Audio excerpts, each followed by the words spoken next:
summer day here, Florianopolis. Summer is right around the corner. This place will be jam-packed, but for now it's still calm and quiet.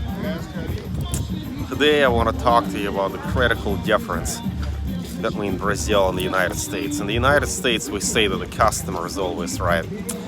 And our customers can be demanding. I can tell, as I am a business owner myself. I've been my own boss for the last 15 years, and I always make it a point to get back to people, to get back to clients as quickly as possible. And of course, customer loyalty goes a long way. Customers reward you for excellent customer service by coming back to your business and saving you a lot of money in marketing and supporting you at a time of need. Americans go far out of their way to retain customers. Yet I have not seen that attitude in Brazil. In Brazil, people take a while to respond to messages. The customer service you'll get at a restaurant is usually mediocre, and you can't really blame the waiter for that because they don't get paid in tips. They're not going to get, as far as they can tell, there is not much of an immediate reward for delivering excellent customer service. You're not going to get tipped. It's not customary to tip in most countries outside of the United States. In Brazil, it's not. So the waiter will take his time. He will, of course, serve you. He or she will serve you. But it's obvious that it's an obligation. There is not much personality or character to it. It's not really something that they will put a lot of effort into. That they are not really particularly concerned if you go back to them or not. And the quality of the customer service will depend in a lot of cases on the quality of your relationship with the waiter, with the staff, whether they like you or not. You know, it's very much a relationship-driven culture. Now, but there is one specific example that illustrates my point, and this is how the customer service you get on airline flights. When I flew from Detroit to Las Vegas, I was sitting next to a young couple with a crying infant. And there the the flight attendant made it a special point to help both the parents and also other customers. The flight attendant collaborated with the parents to get the infant to calm down. And of course he expressed support for them. Yet he also made it a special point to apologize to other customers for their inconvenience. That he brought water, headphones, earplugs, and he understood that in this case, both, or rather all customers should be receiving support. That he wanted everybody to have a nice flight. Now, my experience in Brazil was different. That when I flew from São Paulo to Florianopolis, I again found myself in the company of a couple with a crying infant, and I didn't even bother saying anything. But it was obvious that I was just a little bit irritated, and there the flight attendant did not bother helping parents do anything about it. In fact, all she did was just walk by and smile. And then she asked me if I was okay, and I said, no, I'm fine, it's just that I'm a little bit, irritated with this noise. And she said, well, she shrugged her shoulders and said, well, this is normal, infants cry, I can't help you. Hey, this is just such a sharp contrast to what you'd expect in the United States. So what is really going on here? First of all, in Brazil, there is no cultural heritage of what we call the Protestant ethic. Brazil is not a business-oriented culture. Not really, not in the U.S. There is no notion of it. There's no such thing as this idea that the customer is always right, that the flight attendant should help all customers, whether they're parents or they're just sitting next to the parents with a crying infant. But Brazil has a Catholic cultural heritage, very traditional in that sense, family-oriented. So that is why the flight attendant told me that I should not be acting so irritated. It's family is sacred, implying that the problem is not that she is not doing her job, not helping parents calm the infant down. The problem is apparently on my end. that I'm showing frustration, although I'm not complaining. Another critical difference that Americans highly value direct communication in the business context, that an American customers can be demanding. It's customary to speak your mind when you're not happy with the customer service that you're getting or with the experience that you're getting. That American customers will go out and write reviews if they feel like they're not treated right. In Brazil, this is less accepted, although of course a lot of people still do that. A lot of people still do complain, but that's less culturally accepted. That if you do this in Brazil, well, a lot of the time you just get blown off, you'll get shrugged off. That if you send an email to a company complaining about the bad service you got, they probably are not even going to bother reading it. If you review it and give them a bad review on Google, I guess they might offer a response, but they're not going to go out of their way to really accommodate. If you're not happy as a customer, well, that's too bad. That's tough luck for you. So the other thing that I'm seeing about Brazil is that there is a culture of vanity. And Mark Manson wrote a wonderful little article on this called The Open Letter to Brazil. I highly recommend that you go out and read that. And I identify with the experience he had. He went on an excursion that was rather underwhelming, that was not as advertised.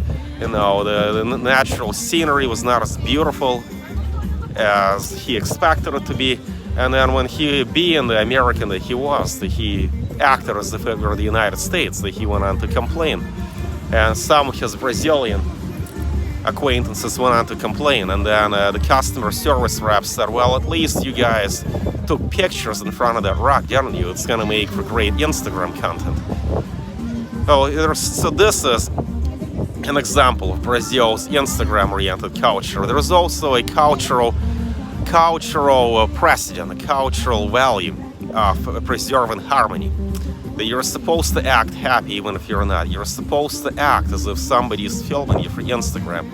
And every day, your local Brazilian friends will want to take 27 Instagram pictures. And you're supposed to smile all the time, no matter what. My gosh, if you think pictures are meant to be reserved for the special occasion, for something really important, this will drive you crazy. In Brazil, you're always supposed to be acting happy.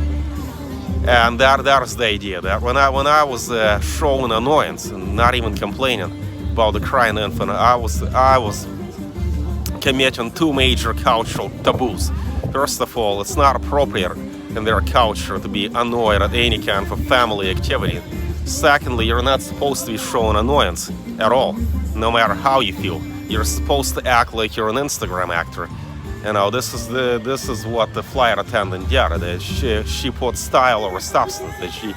That she was acting like everything is great, and instead of helping the parents deal with this difficult situation.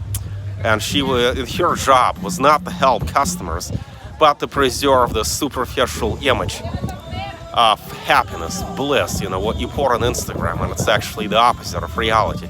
And this illustrates yet another Brazilian tendency, accommodating conflict. There was a wonderful academic article by Alex Huchili, Brazilianization of the World, that really influenced the way I understand the Brazilian culture and how it relates to the mainstream Western culture. To accommodate conflict means to often provide superficial solutions that only seem to work in the short term. You know, you have band-aid solution. The Brazilians are used to accepting corruption, confusion, you know, all kinds of unacceptable family relationships, all kinds of abuse. And Mark Manson has talked about this in his article, Brazilianization of the World. Brazilians seem to prioritize looking happy, vanity, over actually being happy. And Alex Huchili in Brazilianization of the World has taken a much deeper dive at it. He has gone on to analyze Roberto Schwartz's concept of corrosive tolerance. That Brazil is tolerant of immoral behavior, is tolerant of problems. Now, that somebody once even told me that all we can do about inequality and crime in Brazil is be blind to it. That's an upper middle class Brazilian guy. Be blind to it. There is nothing we can do about it. So all we can really do is just come up with some short-term solutions that are probably not even going to work. So why bother complaining about it? Why would you bother complaining that you're getting bad customer service? You know nothing is actually going to change. That's the attitude a lot of them have. And then if you really want to make an issue out of it, they'll just give you some superficial apologies. They say, oh, desculpa qualquer coisa, which means sorry about whatever. Yeah, well, sorry about something. They're not going to say sorry about bad customer service. They're not going to say sorry about this. You know, this is what we did wrong as a company, that we're going to go back and fix it like this. No. You're just going to get a very perfunctory, superficial apology that doesn't really mean anything. It's totally insincere. And that's corrosive tolerance that illustrated. The flight attendant refused to help the parents who were going through a difficult moment, and certainly was not concerned with the well-being of other customers. And apparently, as far as she could tell, the onus was on the other customers to maintain a positive image for their company by flashing a fake smile and acting like it's wonderful that there was a crying infant. Oh, the takeaway here is corrosive tolerance, accommodating conflict, just putting band-aids to fix the complex problem, just pretending to be happy when you're not. The culture of vanity and all of this stuff is just not acceptable in the United States, where we have a culture of problem solving, a culture of customer service, a limited tolerance of corruption. This is something that people do get upset about. You're not going to hear very many Americans say, "Oh, why should you complain about politics if you're never going to change anything? Why should you complain about bad customer service?" Imagine that. Imagine somebody saying, "Oh, all we can do about America's problems, whether they're on the right or the left, is just be blind to it." Absolutely terrible. And look, Brazil re-elected Lula after he went to prison for corruption. It's well known that he's one of the biggest thieves in the history of Brazilian politics. Yet he was re-elected in an election that I think is fair. Some Bolsonaro supporters say that it's not fair, that it was rigged, but there was no evidence of that so far. But this is just a clear case in point of corrosive tolerance. That the man robbed the country blind and he was re-elected. This is all about, looking right, looking happy instead of being happy, acting like you're happy with everything when you're not, acting like you're an actor for Instagram. This is corrosive tolerance. If the head of state cannot be held accountable for his actions, the man in possession of the utmost responsibility, who the hell can be in Brazil? So glad to be leaving.